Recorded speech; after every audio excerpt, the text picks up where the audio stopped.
Will you choose to become Oregon's next governor? With Election Day now only 5 weeks away, I sat down for one-on-one interviews with both Democratic candidate Governor Kate Brown and Republican candidate Newt Buehler.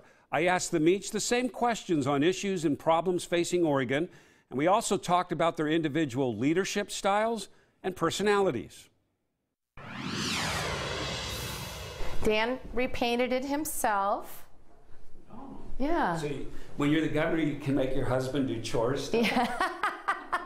My interview with Governor Kate Brown took place at Mahonia Hall, the official governor's mansion in Salem. I like the vegetarian omelets, and it's quite good with bacon on the side. My interview with Newt Buehler took place outside a coffee shop in Tigard, and I begin with candidate Buehler. He's a Republican running as a moderate. How do you answer your critics on the Republican side who say you're just not conservative enough? Look, Jeff, I have a reputation and a track record of leading with an open heart, a caring, thoughtful voice, one of those people who is able to reach across party lines and get people to work together, and I will do that. And sometimes that means breaking from my party when my party's wrong and agreeing with my party when it's right, and sometimes that upsets people. But the people of Oregon can take heart that I will lead with an independent spirit that takes in consideration and leads for all of Oregon,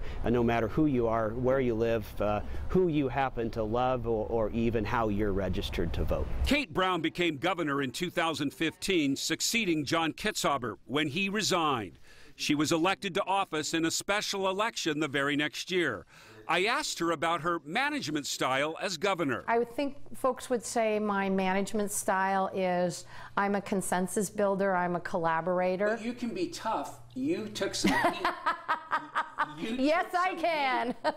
For firing some people or removing some people from some key offices. I think it's really important to set very clear expectations and hold your leaders to those expectations. And if they don't meet them, it's time to move on. And so I've had to make some difficult decisions. And these are always hard, but I think they're always important.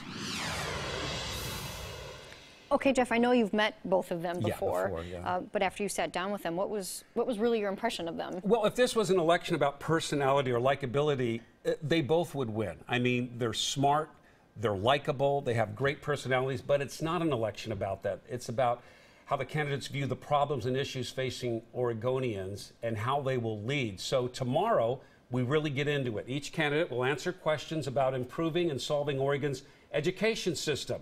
And the next question, for the first time ever, the homeless issue has become an issue in the governor's race.